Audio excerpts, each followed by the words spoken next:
नमस्ते। आँखीझ्यालको 46औं अङ्कमा हार्दिक स्वागत। नेपाल भौगोलिक र सांस्कृतिक विविधताको देश हो।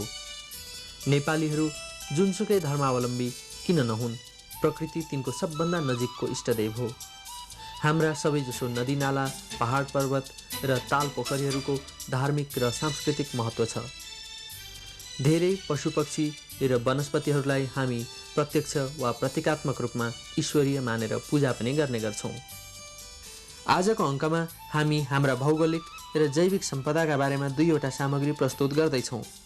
इलामको माईपोखरी र लोप हुने अवस्थामा पुगेको घस्रिने जन्तु गोहीका बारेमा तयार गरिएका रिपोर्टहरूका साथमा हामी काठमाडौँको तरकारी बजारका बारेमा एउटा सामग्री प्रस्तुत गर्नेछौँ। तीर्थाटनमा जाने चलन हाम्रो समाजमा लामो समयदेखि विद्यमान छ। सञ्चार र यातायातका साधनहरूको सुविधा नगण्य भएका बेला मानिसहरू हप्तौं हप्तासम्म हिँडेर पनि देश विदेशमा रहेका तीर्थस्थलहरूसम्म जाने गर्दथे। धार्मिक स्थलहरूको आकर्षण आज पनि कम भएको छैन। तर आज त्यहाँ जाने मानिसहरूलाई तीर्थयात्री मात्र भन्नुभन्दा धार्मिक पर्यटक भन्नु उचित होला। किनभने आजको जमानामा कुनै पनि मान्छे कुनै नौलो र महत्त्वपूर्ण ठाउँमा पुगेपछि भगवानको पूजा आराधना मात्र गरेर फर्कँदैन। प्राकृतिक सौन्दर्यको रसास्वादन गर्नु, देश दर्शन गर्नु तथा स्थानीय कुराहरूका बारेमा बढीभन्दा बढी जानकारी हासिल गर्नु उसका अरू उद्देश्यहरू हुन्छन्। नेपालमा धार्मिक महत्त्वका यस्ता कैयन ठाउँहरू छन् जसमा भौतिक सुविधाको केही विकास गर्न सके तथा पर्यटन व्यवस्थापन गर्न सके नेपाल र भारतका समेत हजारौं तीर्थयात्रीहरूका लागि वा धार्मिक पर्यटकहरूका लागि तिनीहरू आकर्षणका केन्द्रबिन्दु हुन सक्छन्। प्रस्तुत छ इलाम जिल्लाको माईपोखरीका बारेमा एउटा रिपोर्ट। प्रकृतिको सुरम्य साम्राज्यमा शरद ऋतुको शान्त बिहानी बिताउँदा जुन अनुभूति हुन्छ त्यसका लागि आनन्द भन्ने शब्द मात्र सायद पर्याप्त छैन। त्यसमाथि यो ठाउँ माईपोखरी त धार्मिक दृष्टिले पनि महत्त्वपूर्ण छ।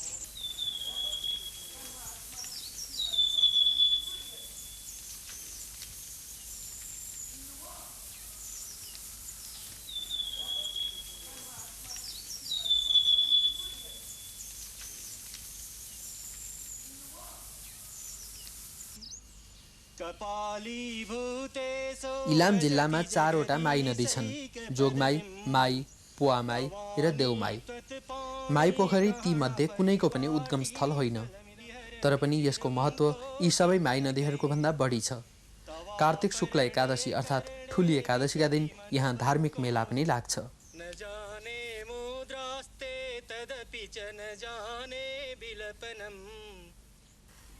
करिब 7000 फिटको उचाइमा डाँडामाथि रहेको माईपोखरी यस क्षेत्रको यस किसिमको एउटै मात्र जलाशय भएकाले धार्मिक दृष्टिले मात्र होइन, वातावरण र जैविक विविधताका दृष्टिले पनि यो ज्यादै महत्त्वपूर्ण छ।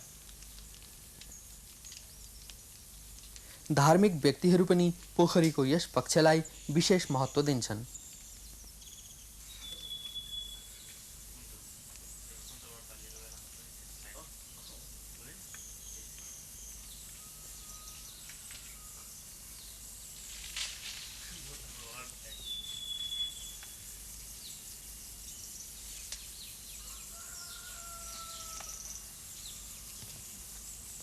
हाँसहरू त्यहाँ गुफा बस्थ्यो 6-7 दिन। मजुर पनि आएको थियो एक दिन। मृग त अझै आउँदै पनि छ। यो बिरुवा बगैँचा हामीले सबै यो वरिपरि अहिले कति लाख छ सुके बाडो लिएर रोपेको हो। यो चाँपो, देशी धुपी। शुक्लाम ब्रह्म विचार सार परमा माध्यम जगत व्यापिनीम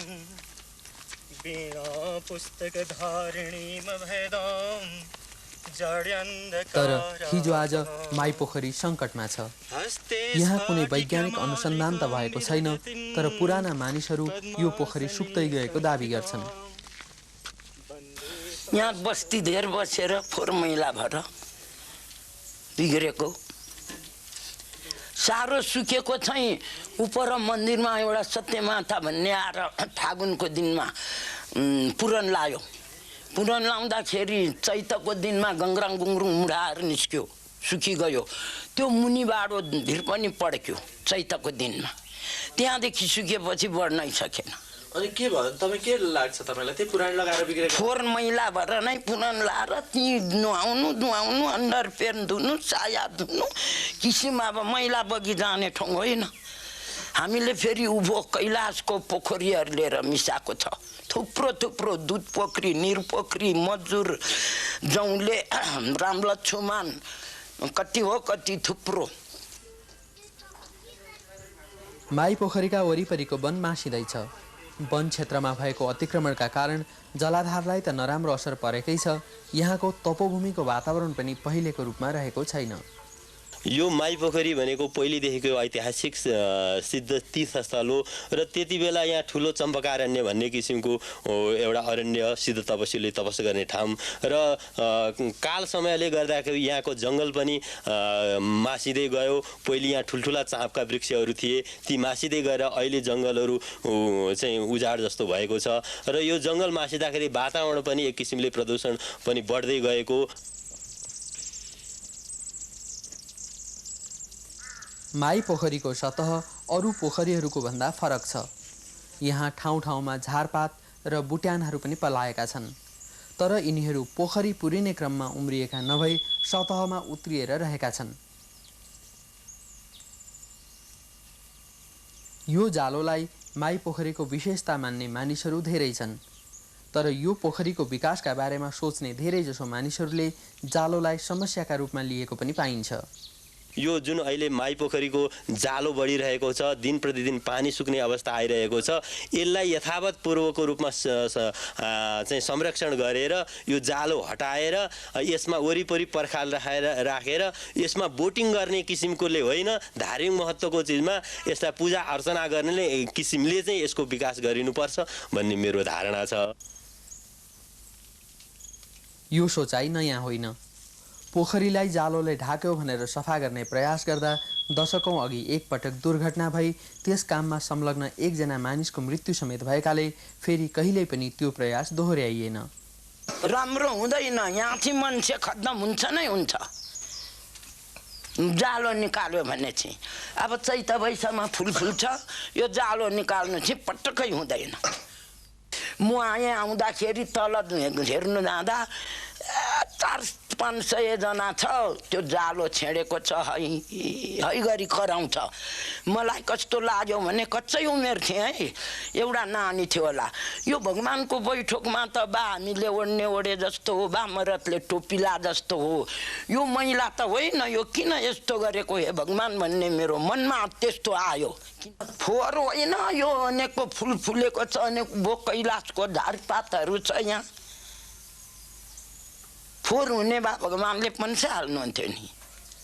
यो जालो फेरि घुमिरहन्छ, कोही बेला उधो कोही बेला उता डुलिरहनुहुन्छ बेला बेला। फुल फुलेर तपाईँ यता बाहिर आएर भन्नुहोस् न। फुल फुलेर सेतै हुन्छ। अब चैत वैशाखमा आउनुहोस् न, यता फुल होला फुलेर सेतै हुन्छ सबै। माथि लेकको झारपात यो लेकको सबै बिखमाहरू यो सबै छ, यहाँ जडीबुटी सबै छ। यहाँ यो एकदम राम्रो। यो फुल फुलेर चाहिँ नि फुलको चोक्टाचोक्टी भएर यो सबै परिक्रम गरेर भित्र घुमिरहन्छ। यो जब जालो हटायो त्यो पोखरी नसुकिसक्दैछ। झन् जालो हटाउँदै त सुक्छ, जालो हटाउँदै गरेर त त्यसो किसिम फेरि आउँछ मानिसहरू, यो जालो फेक्नुपर्छ भन्छ। अब भगवतीले त सुन्नुभयो नि, ए मेरो जालो फेक्छस् भन्नेको होला। झन् त्यसो भन्दा त सुक्ला जस्तो हुँदैछ त। यो जालो अब हामी पो सुन्नुहुन्न, यहाँ त शेषशाही भगवान हुनुहुन्छ 11वटा मुख गरेको। संरक्षणको लागि आमासँग पुकार गरेर आमासँग प्रार्थना गरेर म यो जालो हटाउने यो संरक्षण गर्नको लागि मात्रै हामीले यो गर्न आँटेको भनेर पुकारा गरेर उहाँलाई प्रार्थना गरेर गरेको खण्डमा यसमा केही पनि हुँदैन भन्ने मेरो विश्वास छ। यदि मनोरञ्जन गर्ने र क्रीडा गर्ने दृष्टिकोण र त्यहाँ त्यस किसिमको चाहिँ आधुनिक हिसाब किताबले चाहिँ बोटिङ गर्ने हिसाब किताबले हो भने त्यहाँ विघ्न बाधा आउन सक्छ। तर आमाको सेवा गर्ने भावनाले यो आमाको बगैँचालाई फलाउँ फुलाउँ भन्ने भावनाले गर्ने हो भने यसमा बाधा विघ्न पर्दैन भन्ने मेरो विश्वास छ। जालो निकाल्नु हुँदैन भन्ने धारणाका पछिल्तिर दैवी शक्तिमाथिको विश्वास मात्र छैन। जालो लाग्नु पनि प्राकृतिक प्रक्रिया हो र त्यसलाई हटाउनु जे जस्तो भए पनि मानवीय हस्तक्षेप हो भन्ने बलियो तर्क पनि छ। तर यहाँको समस्या जालो मात्र होइन। जालो रहे पनि वा हटाए पनि माईपोखरीको महत्त्व कम हुँदैन। यस प्राकृतिक सम्पदाको संरक्षणका लागि एकातिर वैज्ञानिक अनुसन्धान र संस्थागत प्रयास हुन आवश्यक छ भने अर्कातिर यहाँ भौतिक सुविधाहरूको विकास गरेर तीर्थयात्री र पर्यटकहरूको सङ्ख्या बढाउनेतर्फ पनि प्रयास गर्न आवश्यक देखिन्छ।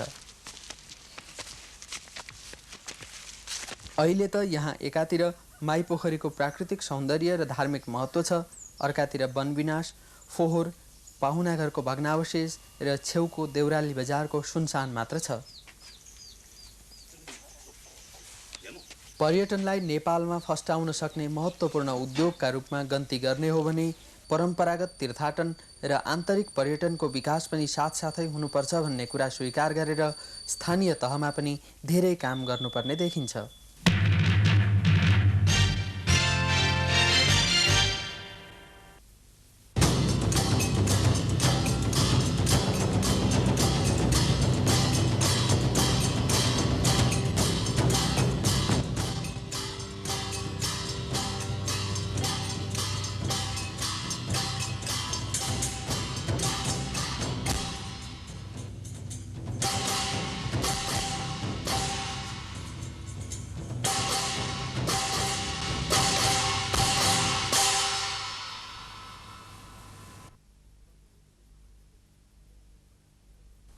तरकारीका रूपमा मात्र होइन, पौष्टिक पदार्थका रूपमा पनि सागसब्जीहरूको ठूलो महत्त्व छ। तर काठमाडौँका उपभोक्ताहरूलाई तरकारी खान सजिलो छैन। एकातिर यहाँको तरकारी बजार ज्यादै अव्यवस्थित छ, अर्कातिर तरकारीको मूल्य पनि ज्यादै महँगो छ। उपभोक्ताहरू मात्र होइन, त्यो महँगो तरकारीका उत्पादकहरू पनि कम मारमा परेका छैनन्। प्रस्तुत छ दीपक गजुरेलको रिपोर्ट।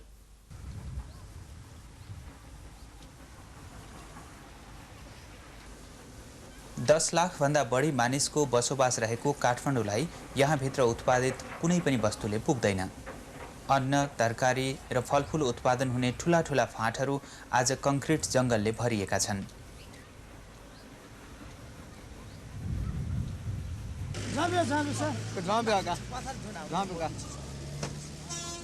राजधानीवासीलाई बिहान बेलुकी चाहिने ताजा तरकारी पनि बाहिरबाट ल्याएर खानुपर्ने बाध्यता छ।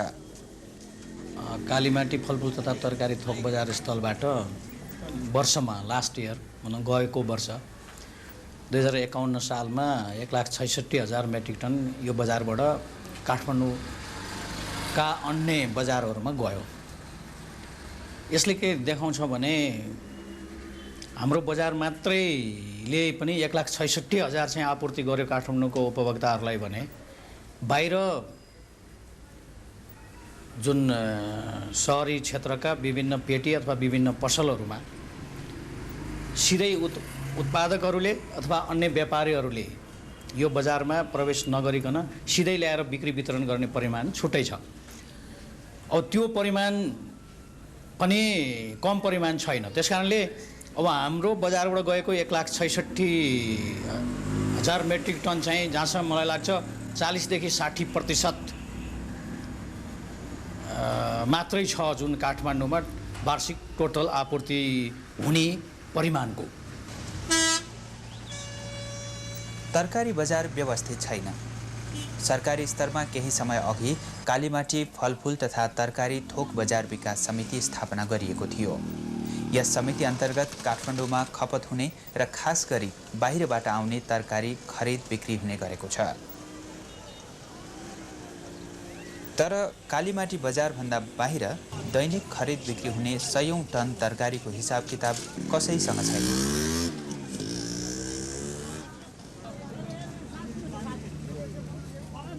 उपत्यका वरपरका पाँचखाल, धादिङ, त्रिशुली, टिस्टुङ, पालुङदेखि लिएर पूर्वमा झापा र पश्चिममा नेपालगञ्जसम्मबाट दैनिक 100औं टन तरकारी काठमाडौँ भित्रिने गरेको छ।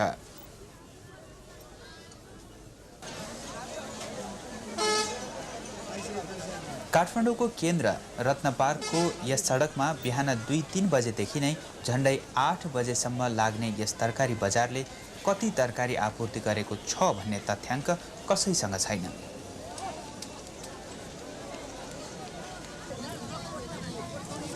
नेपाल भित्रबाट मात्र होइन, काठमाडौँका लागि विदेशबाट पनि तरकारी आउने गरेको छ।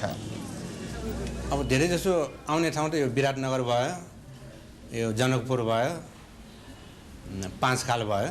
यो ठाउँबाट पनि सप्लाई सर्टेज भएको बेलामा, अभाव भएको बेलामा अब यो प्याज लसुनहरू टिबेटबाट पनि मगाउने गर्छ। र भारतको पनि विभिन्न ठाउँ सिलिगुडी भयो, कानपुर भयो, लखनऊ भयो, यिनीहरू ठाउँबाट पनि व्यापारीहरूले मगाएर आपूर्ति गरिरहेको छ। कालीमाटी बजारले कारोबार गर्ने र अन्यत्र खरिद बिक्री हुने सबै तरकारीको परिमाण वार्षिक झन्डै 3 लाख मेट्रिक टन पुग्ने अनुमान छ।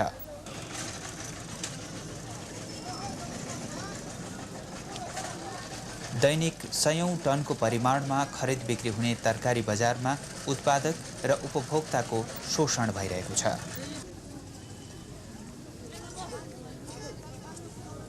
कुनै पनि वस्तुको मूल्य मनपरी ढङ्गले निर्धारण गरिएको पाइन्छ।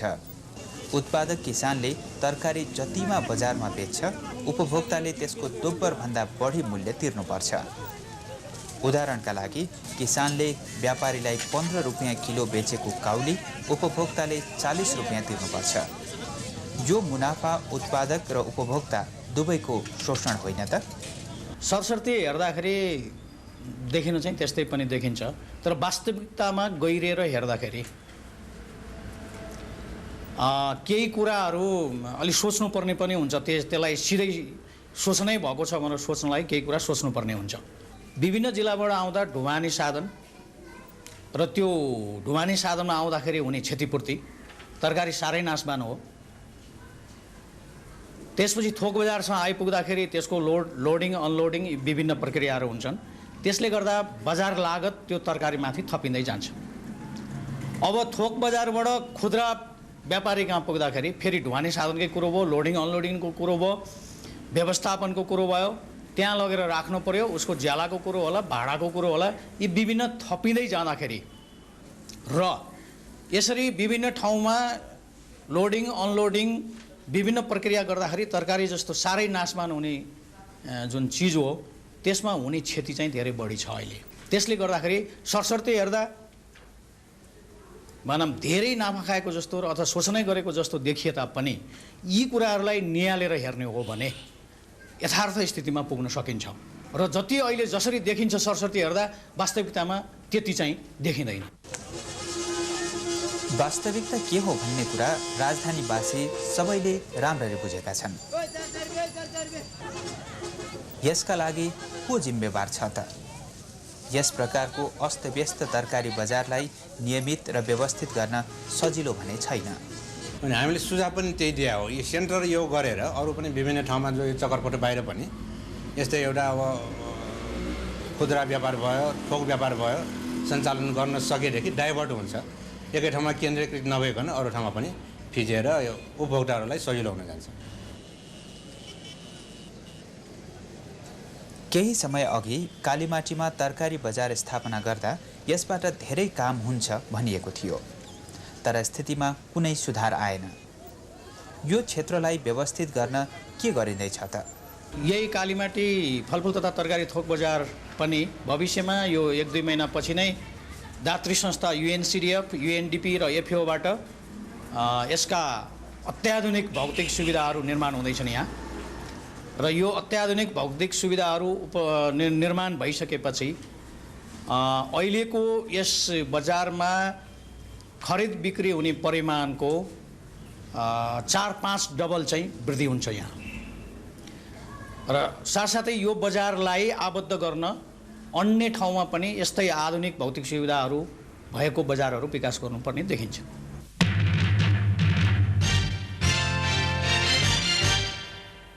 नेपालमा कैयन किसिमका जलचर र थलचरहरू पाइन्छन्, जसमध्ये केहीको त अस्तित्व नै सङ्कटमा पर्न लागेको छ। गोही एउटा त्यस्तै जीव हो। नेपालमा 20 वर्ष अघिसम्म पनि पैसा लिएर गोहीको शिकार गर्न दिने चलन थियो। हाल यसको संरक्षणका लागि केही प्रयास त भइरहेका छन्, तर यसमाथिका खतरा पनि कम छैनन्। प्रस्तुत छ ध्रुव बस्नेत र मोहन मैनालीको रिपोर्ट।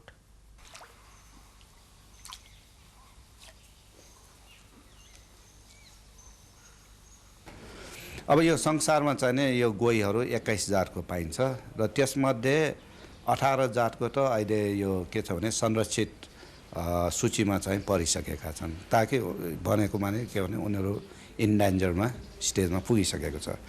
ती 21 जातमध्ये हाम्रो देशमा 2 जातको गोही पाइन्छ।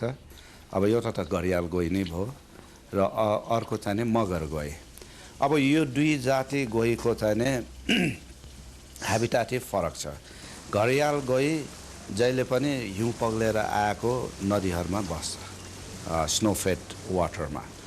मगरको कस्तो छ भने नदीमा पनि बस्छ र तालहरूमा पनि बस्छ। जस्तो कि अक्सबो लेक भयो, यो नदीले चाहिने छोडेको ठाउँमा, ताल बनेको ठाउँमा, त्यस्तो ठाउँमा यसको धेरै राम्रो ह्याबिटाट छ र त्यस्तै अरू तालहरूमा पनि यो पाइन्छ र साथसाथै नदीमा पनि पाइन्छ। भन्दाखेरि यो 2टा उसमा चाहिने मगर चाहिँ जुनसुकै अवस्थामा पनि बस्न सक्छ। त घरियाल चाहिँ खालि नदीमा मात्रै बस्छ, त्यो तालमा चाहिँ बस्दैन। दोस्रो फरक के छ भने अब एउटा त त्यो उसको चाहिँ ठुट्नुको सेपै भयो। घरियालको लामो ठुट्नु छ भने उसको मगरको अलिक छोटो छ। अब यसले गर्दाखेरि उनीहरूको फुड प्याटर्नमा पनि फरक पारिदिएको छ। घरियालले माछा बाहेक अरू केही खाँदैन, स्ट्रिक्टली डिपेन्ड अपन फिस। मगरले चाहिँ माछा बाहेक अरू पनि खान्छ, चराहरू जनावरहरू पनि समातेर खान्छ। यो हुँदाखेरि घरियालको सिचुएसन मगरको सिचुएसनभन्दा अलिकति अप्ठ्यारो सिचुएसन छ। त्यस कारण स्ट्रिक्ट डाइट, उसलाई माछा नै चाहिने र स्नोफेड रिभरै चाहिने भनेको हुनाले यो अलिकति स्ट्रिक्ट ह्याबिटाट चाहिएको हुनाले यसलाई मगरलाई भन्दा यसको चाहिँ स्थिति अलिकति गाह्रो छ बचाउन।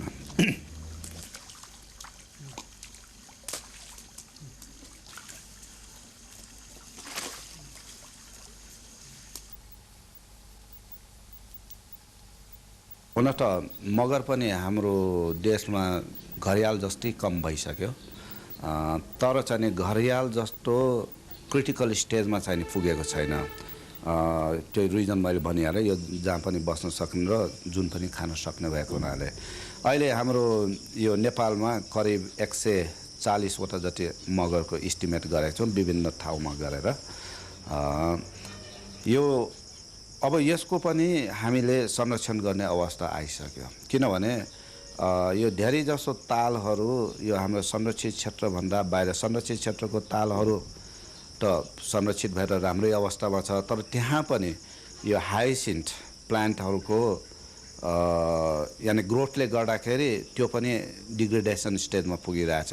र बाहिर त के हुँदैछ भने धेरै जस्तो तालहरू पानी सुकेर गएको हुनाले यो मगरहरू पनि त्यहाँबाट हराउँदै गइराखेको छ। त्यसकारण अहिले यो यसको चाहिँ इम्पोर्टेन्टको हिसाबले मगरको संरक्षण पनि यो घरियाल गोहीको संरक्षण जस्तै हामीले गर्नुपर्ने स्थिति आइसक्यो र यसको संरक्षण कार्य पनि सुरु गरिराखेका छौँ। र अहिले यसको मगरलाई इन्डेन्जर लिस्टमा राखेको छैन, घरियाललाई राखेको छ। त्यसकारण चाहिँ यो हाम्रो अहिले नयाँ यो ऐन संशोधनमा चाहिँ यसलाई पनि हामीले इन्डेन्जर लिस्टमै राख्नुपर्छ र त्यो गर्दाखेरि चाहिँ यसको पनि घरियाल जस्तै हामीले संरक्षण गर्न सकिन्छ।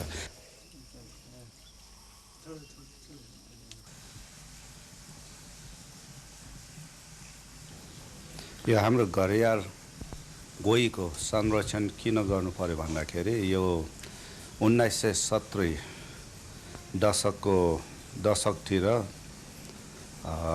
त्यो बेलासम्म चाहिँ नै हामीले यो गोहीको इन्डेन्जर स्पिसिसमा राखेको थिएन र 200 रुपियाँ तिरेर यसको शिकार गर्न पाइन्थ्यो पहिले न। यो 77तिर इन्डियाबाट हामी कहाँ त्यहाँ एफएओ प्रोजेक्टबाट ठुलो प्रोजेक्ट चलाएको थियो यो गोही संरक्षणको। अनि उनीहरू कहाँ त्यो वाइल्ड एग फेला नपारेर हामी कहाँ वाइल्ड एग लिन आएको थियो। अनि त्यो बेला चाहिँ हामीले उनीहरूलाई गोहीको अन्डा सप्लाई गऱ्यौँ र त्यसपछि फेरि अर्को साल चाहिँ उनीहरू चाहिँ फेरि अन्डा लिनको लागि आयो। अनि त्यो बेला हामीले चाहिँ स्ट्याटस बुझ्दाखेरि पुरा यो इन्डिया र नेपालमा गरेर यसको सङ्ख्या 200 भन्दा बढी थिएन। अब यो सङ्ख्या चाहिँ नै हाम्रो यो गोहीको चाहिँ नै लङ टर्म सुरक्षाको लागि एकदमै कमी थियो। त्यस कारण यसलाई चाहिँ राम्रो व्यवस्थित तरिकाबाट सुरक्षा नगरेको खण्डमा यो चाँडै नै लोप हुने स्थिति भएको हुनाले अनि हामीले यो 1977 देखि हामीले यो कार्यक्रम सुरु गरे र यो गोहीलाई चाहिँ इन्डेन्जर लिस्टमा पनि राख्यो। अब यो प्रोजेक्ट सुरु गरेको अब हाम्रो मेन उद्देश्य के भने एक त यो बच्चा जुन नेचुरल किसिमबाट बच्चा निस्केर त्यो ह्रास हुने त्यसलाई बचाउनको लागि हो र दोस्रो चाहिँ के छ भने त्यसलाई ल्याएर अलि दिन पालेर अनि त्यसपछि फेरि नदीमै छोडिदिने र त्यसमा त अब नदीमा छोडेपछि अब कुनै चाहिँ तल बगेर जान्छ, कुनै चाहिँ माथि नै बस्छ। तर अहिलेसम्मको अध्ययनमा यो चाहिँ अहिलेसम्म 450वटा भन्दा बढी गोहीको बच्चाहरू करिब चाहिँ 1.5 मिटरदेखि 2 मिटर लामो गोहीको बच्चाहरू विभिन्न यो नदीहरूमा छोडिसके। कोसीमा छोड्यो, कोसीमा करिब 84वटा जति छोडेछ। त्यसपछि कालीगण्डकीमा छोडेछ करिब 80वटा जति र नारायणीमा चाहिँ त्यही 200वटा जति छोडेछ र बर्दियाको चाहिँ नि बबाई नदीमा चाहिँ 50वटा छोडेछ र कर्णाली नदीमा 20वटा जति छोडेछ। अब यो सबै छोडेको ठाउँमा हेर्दाखेरि के छ भने बबाई नदीमा यसको सर्भाइभल रेट बढी छ। जति हामीले छोडेछु अहिलेसम्म हेर्दाखेरि यसको 25% सर्भाइभल छ। तर नारायणी नदीमा यसको सर्भाइभल कम छ, यसको 10% जति मात्रै छ। अब त्यसको माने के भयो भने त्यो सबै मरेको चाहिँ हामीले फेला पारेको छैन। त्यो के भएछ भने त्यो धेरै जसो ड्याम मुनि पास हुने कुनै चाहिँ यो साइड मनसुनको बेला साइड यो नाला खोला नालाहरूमा पस्ने र त्यहाँ चाहिँ नि अब मान्छेले अब गोही भनेपछि यसले हाम्रो बाख्राहरू खाइदिन्छन्, यसले हामीलाई हानि गर्छ भने मार्न पनि मार्छन् र धेरै जसो चाहिँ ड्याम मुनि नै गएर बसेछ। अहिले चाहिँ नि यो नारायणी नदीको पुल मुनि हेर्न गयो भने 25-30वटा गोहीहरू त्यहाँ अहिले पनि देख्न सकिन्छ। त्यो सबै हाम्रै गोहीहरू हो, तर फर्कन नसकेको।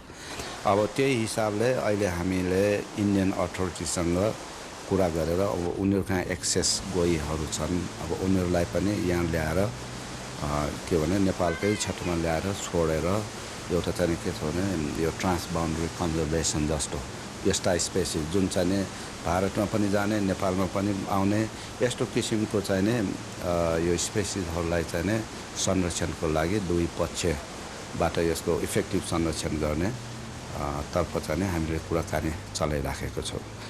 अब यो हामी कहाँ पनि यो के छ भने यो जुन चाहिँ त्रिवेणीमा एउटा ड्याम बनाएको छ, यो नारायणीको कुरा गरिराखेँ, त्यस्तै ड्याम कोसीमा पनि छ र कर्णालीमा पनि छ। यो ड्यामले गर्दाखेरि कुनै पनि ड्याममा फिसलाइजर बनेको छैन। अब जति पनि हामी कहाँ गोहीको बच्चा पाउँछ अथवा गोही हुन्छ त्यो मनसुन बेला चाहिँ नि बगेर गएर त्यो ड्यामको मुनि गएपछि त्यो फर्कन सक्दैन। त्यसले गर्दाखेरि यसको पपुलेसन चाहिँ हाम्रो ह्रास भएर गइरहेछ। दोस्रो कुरा किनभने यो जुन बेला यसले अन्डा पार्छ त्यो बेला फेरि चाहिँ यो मनसुनको प्री मनसुन बेलामा पर्छ र त्यो ड्याम पुरा ठुन्डिँदाखेरि यो पानीको लेभल राइज भएर यसको नेस्टिङ चाहिँ फुर्दिन्छ, जसले गर्दाखेरि यसको ब्रिडिङ चाहिँ नि हुँदैन। अहिले नेचरमा चाहिँ नि यसको ब्रिडिङ सक्सेस 1% भन्दा पनि कम हुन्छ। त्यो कारणले गरेर पनि हामीले यसको अन्डाहरू त्यो पानीले डुबाउनुभन्दा अगाडि जम्मा गरेर सुरक्षित ठाउँमा ल्याएर हामीले बच्चा काट्नु परेको। र तेस्रो चाहिने के छ भने यो त्यहाँको स्थानीय जनता यो ठारोहरू भयो बोटेहरू भयो यो गोहीको अन्डाको चाहिने के भने चोरेर लिने उनीहरूको प्रथा छ। अब त्यो के भन्छ कसैले यो औषधिको लागि युज हुन्छ भन्छ, कसैले चाहिँ त्यो अन्डा एउटा पायो भने उसको एक छाकी तर्ने त्यो किसिमबाट अब यो बच्चा निस्कनुभन्दा अगाडि नै त्यहाँको यो स्थानीय व्यक्तिले त्यो अन्डा चोरेर लैजाँदाखेरि पनि यसको बच्चा प्रडक्सनमा चाहिँ कम भयो। अब हामीले चाहिँ के अब यो फ्युचरको लागि चाहिँ हामीले के योजना विचार गरिराखेका छौँ भने यसमा यो घरियाल अथवा यो मगरको संरक्षणमा हामीले जनसहभागिता जुटाउनु परिरहेछ। जबसम्म जनसहभागिता जुटाउँदैन तबसम्म यो जनावरलाई पनि बचाउनु गाह्रो छ। त्यसकारण जनसहभागिता जुटाउनको लागि यसको इम्पोर्टेन्ट उसलाई बताउनु पर्यो। गोही किन बचाउनु पर्यो त? त्यसै पपुवा न्युगिनीमा अर्को एउटा एकदम इन्ट्रेस्टिङ त्यहाँ के गरेछ भने जनतालाई अब त्यो बच्चा काटेर जनतालाई नि दिने, त्यसको त्यो ग्रोथ गर्न पाल्नलाई, अनि जनताले यो सर्टेन उसको लेन्थसम्म पुगेपछि उसले चाहिँ त्यो बेच्न पाउने। एउटा केही पोर्सन भने हामीले चाहिँ नि दिएको 10% चाहिँ उसले गभर्मेन्टलाई रिटर्न गर्नुपर्छ। त्यो गभर्मेन्टलाई रिटर्न गरेको चिज फेरि नेचरमै छोडिदिन्छ र अर्को चाहिँ नि अबाउट 90% चाहिँ उसले त्यसबाट एक्सप्लोइट गरेर उसले पैसा कमाउन सकिन्छ। अब त्यस्तै किसिमको अब हामीले पनि त्यो दृष्टि हेरेर यो जनसहभागिता जुटाइ जनता त्यहाँको लोकल कम्युनिटीलाई यसको संरक्षण गरेर कसरी फाइदा गराउन सक्छ त्यतातर्फ चाहिँ हामीले ध्यान दिएर जनसहभागिताबाटै यसको संरक्षण गर्न पायो भने यसको भविष्य पनि राम्रो हुन्छ र त्यहाँको चाहिँ यो जनतालाई पनि यसबाट चाहिँ एउटा आय स्रोत कमाउन सकिन्छ। अब हामीले चाहिँ त्यो तर्फबाट चाहिँ विचार गरिराखेका छौँ।